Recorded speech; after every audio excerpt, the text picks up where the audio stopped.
Yes, my dear students, good morning. How are you? I hope all students are fine. And अभी just आप लोगों के UT complete हुए. UT में हमने स्टाफिंग एंड डायरेक्टिंग के चैप्टर को दिया था और आई थिंक मेरे हिसाब से सभी बच्चों ने अच्छा ही यूटी किया है क्योंकि मैंने बहुत अच्छे से उनको रिवाइज किया था. आप लोगों ने भी बहुत एफर्ट्स किए थे और एफर्ट्स का रिजल्ट अच्छा ही आता है.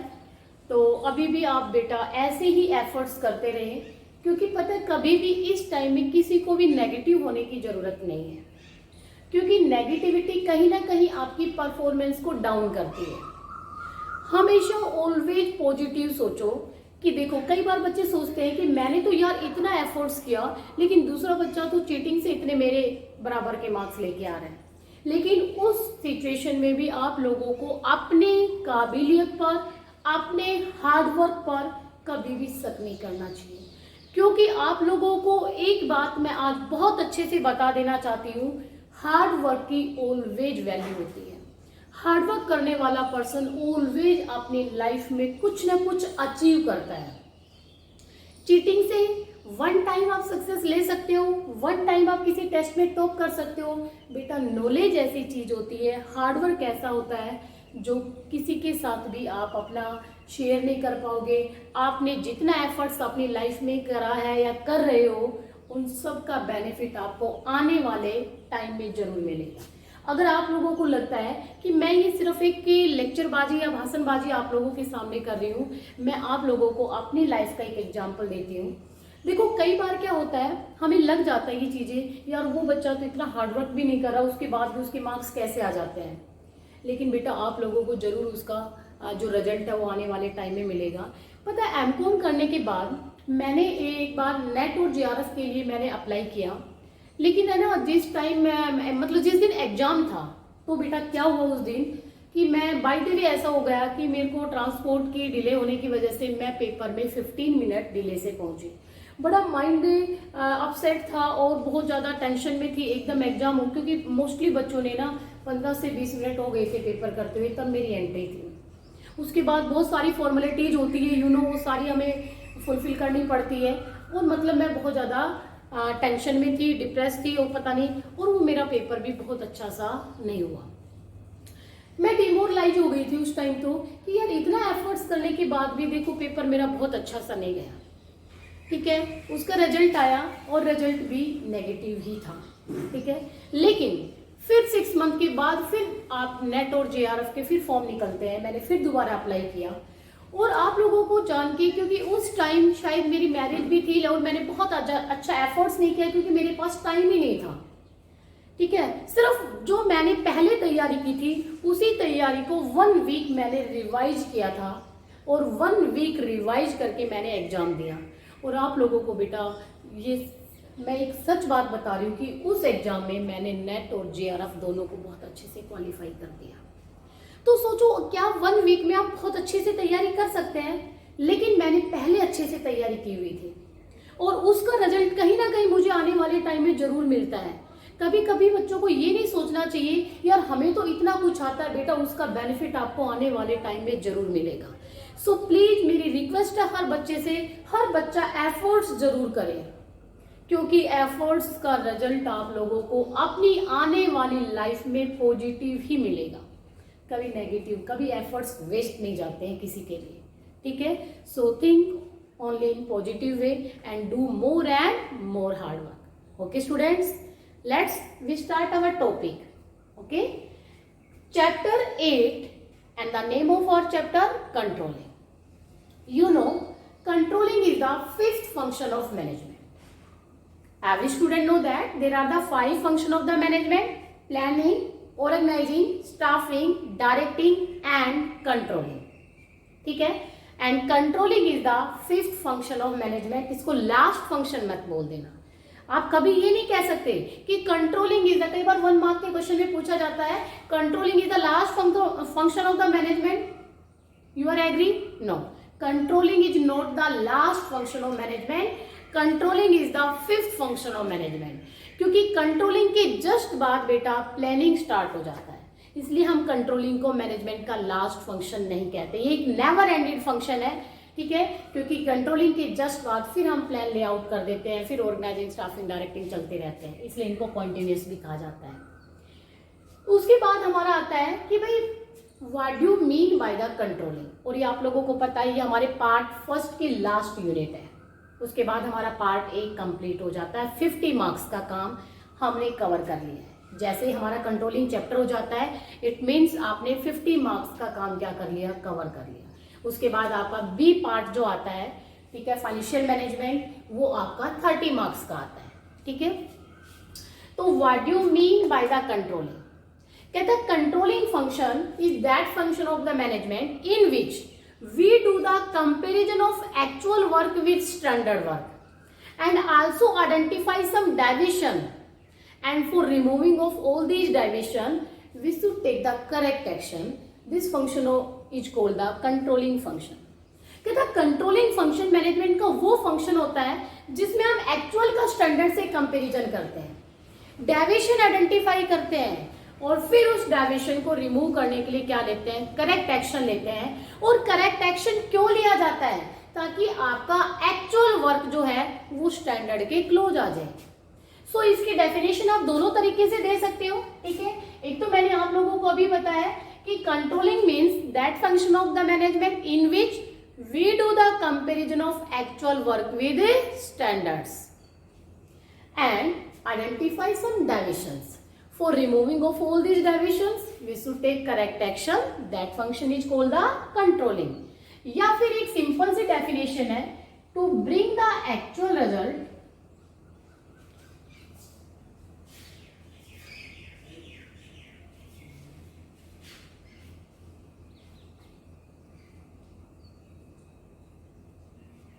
to bring the actual result close to the desired result.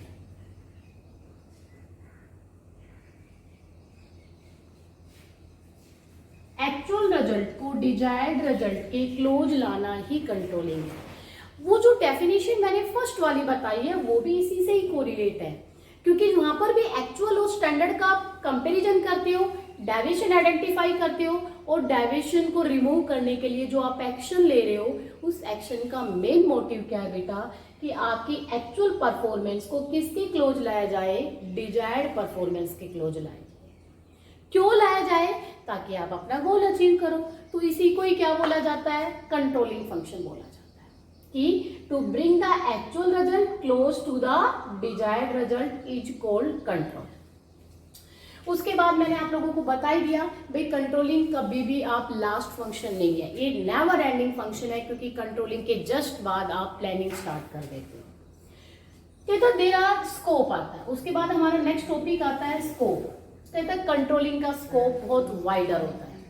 Controlling का मतलब सिर्फ एम्प्लॉय की परफॉर्मेंस को चेक करना ही नहीं है, कंट्रोलिंग का स्कोप बहुत वाइडर होता है, क्योंकि एम्प्लॉय की परफॉर्मेंस को चेक करने के बाद हम आइडेंटिफाई करते हैं कि भाई क्या रीजंस है जिसकी वजह से ये डेविएशन अराइज हुई, ये कमी आई है, चाहे वो डेविएशन नेगेटिव आ रहा है आपका, चाहे वो डेविएशन पॉजिटिव आ रहा है। बट कंट्रोलिंग में सिर्फ हम एम्प्लॉय की परफॉर्मेंस को चेक ही नहीं करते, बल्कि हम आइडेंटिफाई करते हैं कि ये डेविएशन किस रीजन से आ रहे हैं और फिर उन रीजन को आइडेंटिफाई करने के बाद हम उनको रिमूव करने के लिए एफर्ट्स करते हैं, ताकि हमारा एक्चुअल जो परफॉर्मेंस है वो हमारे डिजायर्ड के क्लोज आ जाए। ठीक है, सो कंट्रोलिंग एक वाइडर स्कोप है, इसको हम एक नैरो कंसेप्ट की फॉर्म में डिफाइन नहीं कर सकते। ठीक है, और कहते हैं जैसे फॉर एग्जांपल है, मैंने स्टैंडर्ड सेट किया था कि मुझे 1000 यूनिट क्या करनी है, प्रोड्यूस करनी है। कितने में, 1 मंथ में। एक्चुअल में मैंने कितना किया, 900 यूनिट। कंपेरिजन करती हूँ 1000 का और 900 का, तो आप लोगों को पता है 100 यूनिट नेगेटिव डेविएशन आ गया। फिर मैं रीजन आइडेंटिफाई करूंगी कि भाई 100 यूनिट का प्रॉब्लम क्यों आई है, किस वजह से 100 यूनिट का आउटपुट कम हुआ। फिर उस रीजन को रिमूव करने के लिए मैं क्या लेती हूँ, एक्शन लेती हूँ बेटा, उसी को कंट्रोलिंग कहा जाता है। और कहता है इसलिए हम कंट्रोलिंग को एक वाइडर स्कोप की फॉर्म में एक्सप्लेन करते हैं कि सिर्फ काम को चेक करना ही कंट्रोलिंग नहीं है, बल्कि चेक करने से जो डाइवेशन आप आइडेंटिफाई करते हो, उस डाइवेशन को रिमूव करना भी कंट्रोलिंग में आता है। उसके बाद कहता है कि कंट्रोलिंग में there are 2 aspect of controlling. कहता है कंट्रोलिंग के 2 एस्पेक्ट है, एक स्ट्रेटेजिक कंट्रोल है और एक आपका ऑपरेशनल कंट्रोल है। यानी डाइवेशन जनरली किन रीजन्स की वजह से आता है, इसलिए कंट्रोलिंग को 2 एस्पेक्ट में डिवाइड किया गया है। एक स्ट्रेटेजिक कंट्रोल होता है और एक आपका ऑपरेशनल कंट्रोल होता है। फर्स्ट आता है भाई डाइवेशन के आने के 2 रीजन हो सकते हैं, या तो स्ट्रेटेजी की वजह से या ऑपरेशन की वजह से। तो what do mean by the strategic control? कहता है स्ट्रेटेजिक कंट्रोल मीन्स अगर आपकी actual performance and plan performance में डिफरेंस ड्यू टू बिजनेस की स्ट्रेटेजी या प्लान की वजह से अराइज होता है। इट मीन्स अगर actual performance and plan performance में डिफरेंस अराइज होता है आपकी स्ट्रेटेजी और प्लान की वजह से, बिजनेस की स्ट्रेटेजी और प्लान की वजह से, तो उस कंट्रोल को क्या बोला जाएगा? स्ट्रेटेजिक कंट्रोल की वजह से अराइज होने वाला डाइवेशन। समटाइम ऐसा होता है बेटा, आपने टारगेट सेट करा, एक्चुअल में भी आपने अच्छा वर्क परफॉर्म करा, लेकिन फिर भी आपकी एक्चुअल परफॉर्मेंस डिजायर्ड के क्लोज नहीं आ पाई। आपने रीजन आइडेंटिफाई किया, भाई किस रीजन से ये हमारी प्रॉब्लम आ रही है, तो रीजन में आपने आइडेंटिफाई किया कि भाई बिजनेस की जो पॉलिसी और प्लान बने हुए थे, जो स्ट्रेटेजी बनी हुई थी, वही बहुत अच्छी बेटर नहीं थी। किसी न किसी वजह से उसी स्ट्रेटेजी या प्लान में ही ये प्रॉब्लम अराइज हो रही थी। तो इट मीन्स स्ट्रेटेजिक कंट्रोल का मतलब बिजनेस की स्ट्रेटेजी, प्लान या पॉलिसी प्रॉपर ना होने की वजह से हमारी एक्चुअल परफॉर्मेंस हमारे स्टैंडर्ड के क्लोज नहीं आ पाती। That is called the strategic control. Operational controls, operational controls का मतलब होता है कि एक्चुअल परफॉर्मेंस और प्लान परफॉर्मेंस में डिफरेंस जो आता है वो ऑपरेशंस की वजह से आता है। यानी एम्प्लॉयज के प्रॉपर वर्क परफॉर्म ना करने की वजह से आता है, रॉ मटेरियल डिफेक्टिव होने की वजह से आ रहा है, या वर्किंग कंडीशंस प्रॉपर ना होने की वजह से आता है, तो वो कंट्रोल ऑपरेशनल कंट्रोल होता है। इट मीन्स मैंने टारगेट सेट कर दिया, एम्प्लॉयज वर्क परफॉर्म कर रहे हैं, लेकिन एम्प्लॉयज है ना वो केयरलेस तरीके से वर्क परफॉर्म कर रहे हैं, या मेरे एम्प्लॉय एजुकेटेड नहीं है, या फिर हमारे एम्प्लॉय जो वो डेडिकेशन से काम नहीं कर रहे हैं। तो ऑपरेशंस प्रॉपरली परफॉर्म ना करने की वजह से अगर एक्चुअल परफॉर्मेंस आपकी डाउन आ जाती है तो उस कंट्रोल को ऑपरेशनल कंट्रोल कहा जाता है। यानी एम्प्लॉयज के प्रॉपर वर्क परफॉर्म ना करने की वजह से जब आपकी एक्चुअल परफॉर्मेंस स्टैंडर्ड से डाउन आ जाती है तो उसको ऑपरेशनल कंट्रोल कहा जाता है। ओके, तो there are the 2 aspect of controlling, strategic control, operational control. Strategic policy, strategy plan proper ना होने की वजह से डिफरेंस आता है, और यहाँ पर एम्प्लॉयज के प्रॉपर वर्क परफॉर्म ना करने की वजह से हमारा डाइवेशन अराइज होता है। तो ये था इसका स्कोप। उसके बाद बेटा हमारा नेक्स्ट टॉपिक है नेचर ऑफ कंट्रोलिंग। कहता है कंट्रोलिंग की फीचर्स या नेचर। फीचर्स ऑफ कंट्रोलिंग में फर्स्ट पॉइंट आता है controlling is a goal oriented function. भाई कंट्रोलिंग एक ऐसा फंक्शन है जो गोल ओरिएंटेड फंक्शन है, क्योंकि कंट्रोलिंग फंक्शन में we observe the employee, we check the employee, all employ perform the work according to the plan और not. If all employees perform the work according to the plan, that definitely we achieve our goal. If all employees are not perform the work according to the plan, then we also provide the guidelines to perform the work according to the plan, so that the goal of our business is also achieved. So controlling is a goal oriented function है। भाई controlling को goal oriented क्यों कहा जाता है बेटा?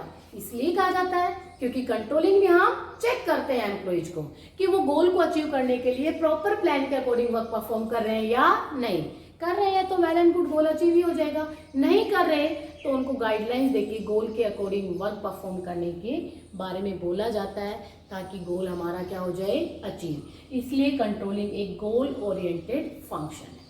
Second आता है controlling is an all pervasive function, यानी कंट्रोलिंग को हम परवेसिव फंक्शन भी कहते हैं।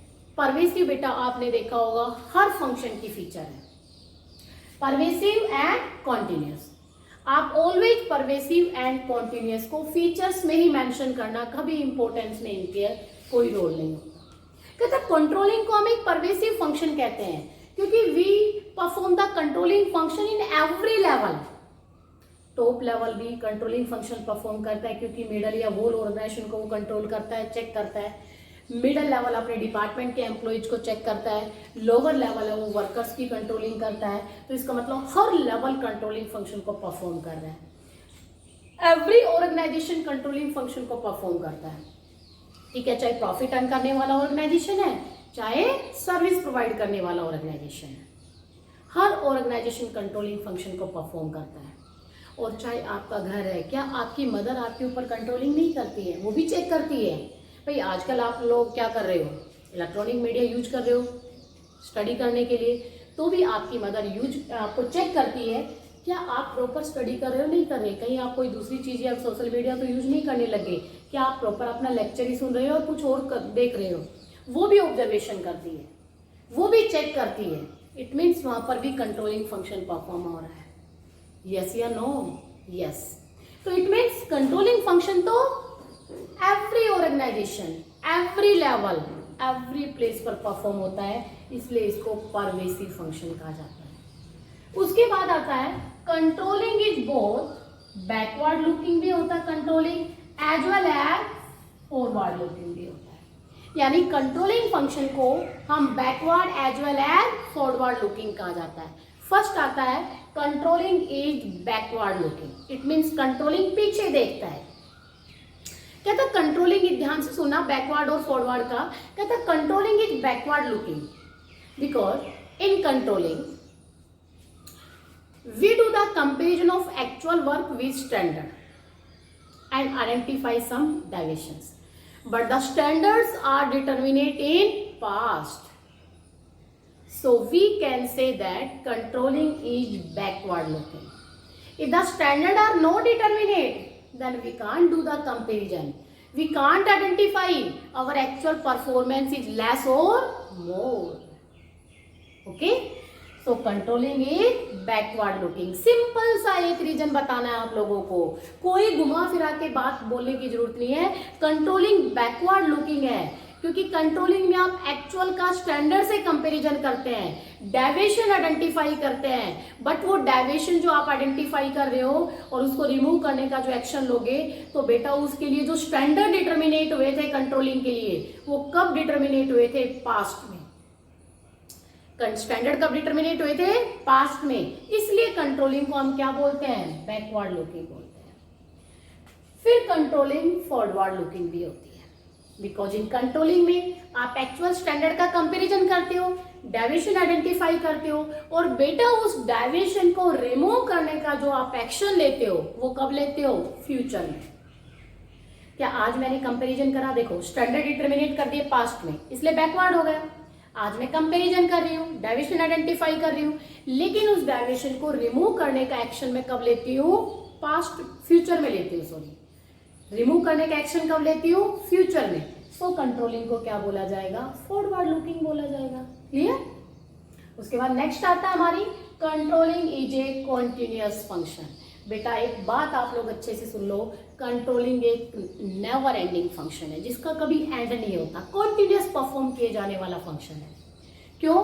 क्योंकि जैसे आपने प्लानिंग सेट करा, आपने उसकी कंट्रोलिंग करनी स्टार्ट कर दी कि भाई ऑल एम्प्लॉय प्लान के अकॉर्डिंग वर्क परफॉर्म कर रहे हैं, नहीं कर रहे, कर रहे हैं तो वेल एंड गुड, नहीं कर रहे तो गाइडलाइंस देके परफॉर्म करवा देते। जैसे आपका गोल अचीव हो गया, ओके, तो प्लान भी खत्म, तो नेक्स्ट गोल सेट कर दिया, नेक्स्ट गोल के लिए फिर प्लानिंग आप लोगों ने सेट कर दी, फिर कंट्रोलिंग स्टार्ट हो गई। तो जब तक बिजनेस सर्वाइव करता है तब तक कंट्रोलिंग फंक्शन भी हमें परफॉर्म करना पड़ता है, इसलिए कंट्रोलिंग को क्या बोला जाता है? एक कॉन्टिन्यूअस फंक्शन बोला जाता है। कभी भी ये मत कहना कि ये लास्ट फंक्शन है, it is not the last function of management, it is a continuous function. को जब तक बिजनेस सर्वाइव होगा तब तक हम कंट्रोलिंग फंक्शन भी परफॉर्म करेंगे। Okay students, so these are the features of controlling. उसके बाद हमारा नेक्स्ट टॉपिक आता है बेटा इंपोर्टेंस ऑफ कंट्रोलिंग। ठीक है, इंपोर्टेंस ऑफ कंट्रोलिंग।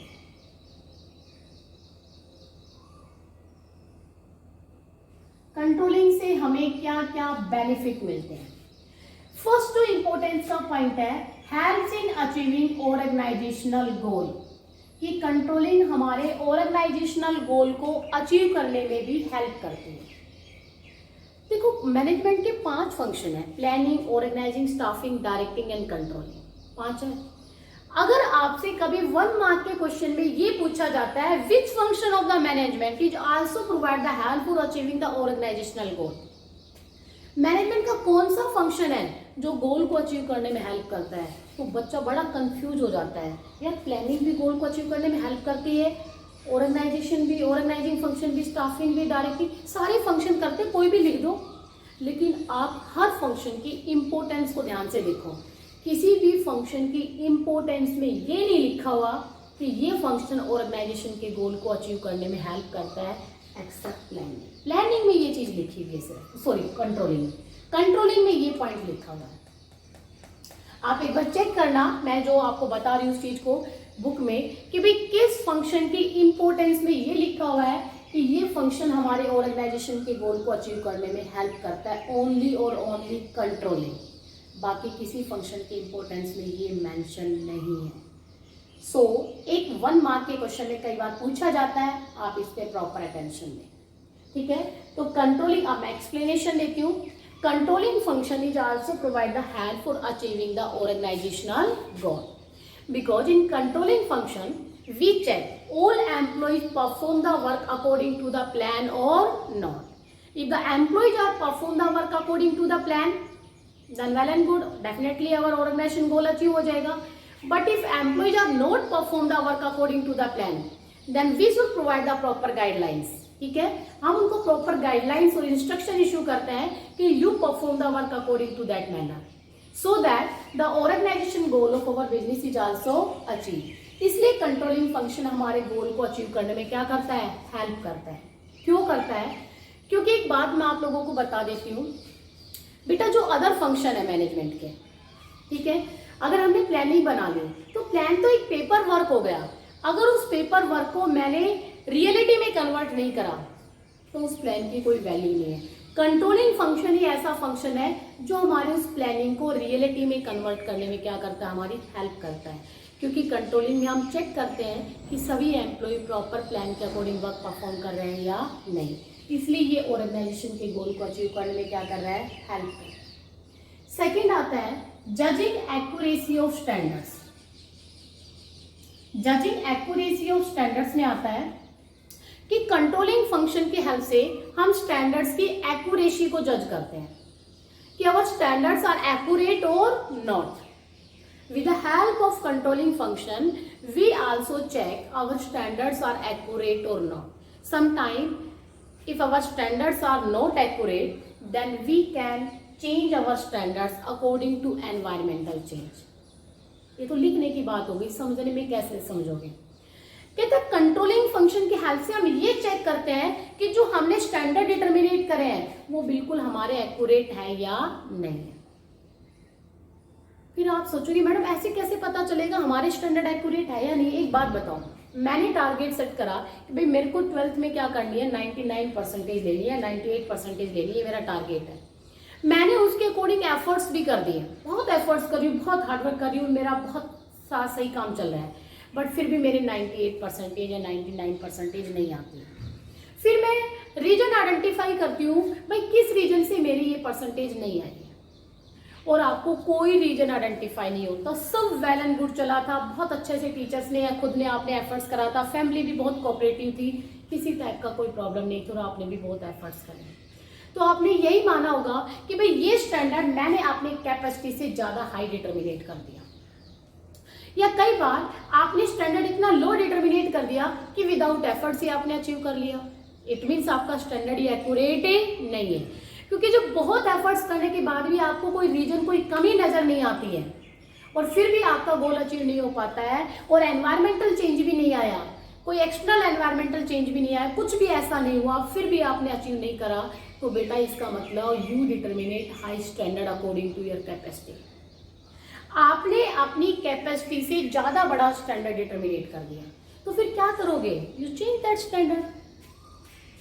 तो इसका मतलब आपका स्टैंडर्ड बिल्कुल एक्यूरेट है या नहीं है, ये चीज आपने किसकी हेल्प से जज की है, कंट्रोलिंग की हेल्प से आप जज करते हो कि आवर स्टैंडर्ड्स आर एक्यूरेट और not. If the standard are not accurate then we can revise our standards, और जब आप अपने स्टैंडर्ड्स को रिवाइज करते हो तो एनवायरमेंटल चेंज के अकॉर्डिंग रिवाइज कर देते हो।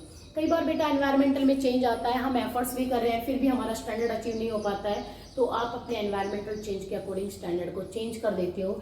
लेकिन ये बात कहाँ से पता चलती है कि आपके स्टैंडर्ड सही है या नहीं है? कंट्रोलिंग से ही पता चलती है, क्योंकि कंट्रोलिंग में ही आप चेक करते हो कि भाई आपका किस रीजन से ये टारगेट अचीव नहीं हो पाया, और कोई रीजन आइडेंटिफाई नहीं होता है तो definitely you determinate wrong standards and you revise all the standards according to the environmental change. Third आता है making efficient use of resources, कि कंट्रोलिंग के हेल्प से हमारे रिसोर्सेज का भी प्रॉपर यूटिलाइजेशन होता है। जो कंट्रोलिंग फंक्शन है उससे हमारे रिसोर्सेज का प्रॉपर यूटिलाइजेशन होता है। कैसे यूटिलाइजेशन होता है? क्योंकि जो कंट्रोलिंग फंक्शन है उसमें एम्प्लॉय जैसे ही वर्क परफॉर्म करना स्टार्ट करता है वैसे ही हम उसकी मॉनिटरिंग करना स्टार्ट कर देते हैं, हम चेक करना स्टार्ट कर देते हैं कि all employ perform the work according to the plan और नॉट। और कहता है all employees also perform the work under the observation of senior, then definitely all employees use all the resources in a appropriate way, there is no wastage of resources. Okay, क्योंकि controlling में ये मत मानना कभी भी आप लोग कि पूरा काम होने के बाद फिर हम चेकिंग करना स्टार्ट करते हैं, हम कंट्रोलिंग करना स्टार्ट करते हैं, भाई ये बंदा सही काम कर रहा है नहीं कर रहा, नहीं। तो इसका मतलब तो जो वेस्ट होना था वो हो चुका है, जो रिसोर्सेज वेस्ट होने थे वो हो चुके हैं। ऐसा नहीं होता है। कंट्रोलिंग में हम क्या करते हैं, जैसे ही एम्प्लॉय ने वर्क परफॉर्म करना स्टार्ट किया वैसे ही हमने उसकी कंट्रोलिंग या मॉनिटरिंग करनी स्टार्ट कर दी, ठीक है। और अगर उसने कोई भी मिस्टेक करता है टाइमली उसी टाइम गाइडलाइंस दे देते हैं कि आपको ये काम इस तरीके से करना है। और जब ऑल एम्प्लॉयज एक सीनियर के ऑब्जर्वेशन में वर्क परफॉर्म करते हैं तो बेटा डेफिनेटली वो रिसोर्सेज का प्रॉपर यूटिलाइजेशन करते हैं, there is no wastage of resources. उसके बाद आपका नेक्स्ट इंपॉर्टेंस आती है fourth point, improving employees motivation. कि कंट्रोलिंग एम्प्लॉय की परफॉर्मेंस कोई चेक नहीं करता बल्कि कंट्रोलिंग से एम्प्लॉयज को मोटिवेशन भी मिलता है। With the help of controlling function we not only check the performance of employ, with the help of controlling function we not only check the performance of the employee but we also provide the motivation, ठीक है। क्योंकि controlling इसको आप दो तरीके से explain कर सकते हो, चाहे आपकी बुक में लिखा हो वैसे या कैसे भी, बट आपका कंसेप्ट क्लियर होना चाहिए कि मोटिवेशन कैसे है। देखो मैं आपको एक सिंपल बात बताती हूँ, भाई कंट्रोलिंग फंक्शन से हम चेक तो करते ही हैं एम्प्लॉय की परफॉर्मेंस को, लेकिन चेक करने के बाद अगर किसी एम्प्लॉय ने बेटर वर्क परफॉर्म करा, स्टैंडर्ड के अकॉर्डिंग वर्क परफॉर्म करा या विद इन टाइम में अपना स्टैंडर्ड अचीव कर लिया, अपना वर्क परफॉर्म कर लिया, then we also provide the reward to that employ, उसकी प्रेज कर देते हैं। तो इससे एम्प्लॉय को क्या मिलेगा? मोटिवेशन मिलेगा। बट अगर किसी एम्प्लॉय ने स्टैंडर्ड के अकॉर्डिंग वर्क परफॉर्म नहीं करा, ठीक है, या फिर वो केयरलेस शो कर रहा है, तो हम उसको नेगेटिव मोटिवेशन देते हैं, तो वो भी मोटिवेट होगा ताकि अपने डिजायर्ड गोल को अचीव करें। तो मोटिवेशन में सॉरी कंट्रोलिंग जो फंक्शन है उसमें हम एम्प्लॉय की परफॉर्मेंस को चेक ही नहीं करते बल्कि चेक करने के बाद अगर बेटर वर्क परफॉर्म करता है तो we also provide the reward, appreciate करते हैं हम उसको, तो इससे मोटिवेशन आता है। लेकिन अगर किसी ने नहीं करा तो उसको नेगेटिव मोटिवेशन देके भी हम उसको प्रॉपर वर्क परफॉर्म करवा देते हैं। तो कंट्रोलिंग आपकी सिर्फ एम्प्लॉय की परफॉर्मेंस को चेक ही नहीं करती बल्कि कंट्रोलिंग एम्प्लॉयज को मोटिवेशन भी देती है। समझ आ रहा है? क्यों? क्योंकि कंट्रोलिंग में अगर आप एम्प्लॉय की परफॉर्मेंस को चेक ही नहीं करोगे तो बेटा आप आइडेंटिफाई नहीं कर पाते कि ये एम्प्लॉय बेटर वर्क परफॉर्म कर रहा है या ये एम्प्लॉय बेटर वर्क परफॉर्म नहीं कर रहा, कौन बच्चा अच्छा कर रहा है कौन बच्चा अच्छा नहीं कर रहा, कैसे आइडेंटिफाई करोगे अगर आप चेकिंग नहीं करोगे? तो अगर आप लोगों ने यूटी दिए हैं और हम आप लोगों की यूटी चेक ही नहीं करेंगे तो मैं कैसे आइडेंटिफाई करूंगी किस बच्चे ने अच्छा परफॉर्म किया किस बच्चे ने अच्छा परफॉर्म नहीं किया? अच्छा परफॉर्म किया तो अप्रिशिएट किया जाता है, अच्छा परफॉर्म नहीं किया तो उसको डांट दिया, जो भी नेगेटिव मोटिवेशन दिया जाता है। तो इसका मतलब कंट्रोलिंग से ही हम क्या देते हैं? मोटिवेशन भी आता है एम्प्लॉयज में। और अगर आपकी परफॉर्मेंस को आप एक बार खुद सोचो, अगर आपकी परफॉर्मेंस को चेक ही नहीं किया जाता, कभी देखा ही नहीं जाता कौन कैसा काम कर रहा है, तो बेटा आप लोगों में मोटिवेशन नहीं आएगा बल्कि धीरे धीरे आपकी परफॉर्मेंस डाउन आ जाती है। क्योंकि आप लोगों को पता है भाई काम कितना भी कर लो काम तो चेक होता ही नहीं है, ठीक है, या 5 एम्प्लॉय थे, 5 स्टूडेंट थे जो बहुत अच्छा काम कर रहे थे और बाकी सारे काम नहीं कर रहे थे, टीचर भी कोई चेकिंग नहीं कर रहा था। तो धीरे धीरे वो 5-7 स्टूडेंट जो अच्छा काम कर रहे थे उन्होंने भी काम करना बंद कर दिया। उनको पता है यार चेकिंग तो कोई होनी है नहीं, कोई मैं हमारे काम को चेक करने वाला नहीं है। तो धीरे धीरे वो भी बेटर वर्क परफॉर्म करना क्या कर देते हैं, बंद कर देते हैं। इसलिए कहते हैं कि जो कंट्रोलिंग फंक्शन है, जो कंट्रोलिंग फंक्शन है वो एम्प्लॉयज को सिर्फ परफॉर्मेंस चेक ही नहीं करता बल्कि वो मोटिवेशन भी देता है एम्प्लॉय को कि भाई आप लोगों को अगर बेटर काम करा है तो रिवार्ड दे दिया जाता है या अप्रिशिएट कर दिया जाता है, लेकिन अगर अच्छा नहीं करा तो कुछ पनिशमेंट देकर हम उनको मोटिवेट करते हैं। इसलिए ये एम्प्लॉय को मोटिवेशन भी देता है। ओके, उसके बाद हमारा नेक्स्ट पॉइंट या नेक्स्ट इंपॉर्टेंस आती है एंश्योर ऑर्डर एंड डिसिप्लिन। जो कंट्रोलिंग है वो हमारे बिजनेस में ऑर्डर एंड डिसिप्लिन भी क्रिएट करता है। कैसे क्रिएट करता है बताओ? क्या एम्प्लॉयज की परफॉर्मेंस को चेक करने से ऑटोमेटिक डिसिप्लिन क्रिएट हो जाता है? बोलो। कहता कंट्रोलिंग फंक्शन में हम एम्प्लॉय की परफॉर्मेंस को चेक करते हैं कि all employ perform the work according to the plan और नॉट। ठीक है, और अगर एम्प्लॉय प्लान के अकॉर्डिंग चेक नहीं वर्क परफॉर्म नहीं कर रहे तो हम उनको गाइडलाइंस देके प्लान के अकॉर्डिंग वर्क परफॉर्म करवाते हैं। और बेटा जब सभी एम्प्लॉय अंडर सीनियर ऑब्जर्वेशन में वर्क परफॉर्म करते हैं तो प्रॉपर रूल्स रेगुलेशन को फॉलो करते हैं। और जब सभी एम्प्लॉयज प्रॉपर रूल्स रेगुलेशन को फॉलो करेंगे तो ऑटोमेटिक मेरे बिजनेस में एक डिसिप्लिन एनवायरनमेंट क्रिएट हो जाता है। ठीक है, मेरे बिजनेस में प्रॉपर रिसोर्सेज का यूटिलाइजेशन भी होगा और सभी रूल्स रेगुलेशन टाइमली फॉलो होते हैं, तो इसका मतलब डिसिप्लिन एनवायरनमेंट क्रिएट होता है। और ये बात सच भी है। अगर हमारी कोई मॉनिटरिंग करने वाला नहीं है, कोई चेक नहीं करता हमारे काम को, तो मेरा मन करेगा मैं पूरे दिन 4 घंटे तो ऐसे ऑफिस में बैठी रहती हूँ। मान लो हम टीचर हैं, मैं अपने एग्जांपल दे देती हूँ, कोई हमारे काम को चेक नहीं करता, हमने अच्छा करा बुरा करा, पढ़ा रहे नहीं पढ़ा रहे, तो भाई एक बात बताओ, क्यों वीडियो बनाने की जरूरत है? क्यों लाइव क्लास लेने की जरूरत है?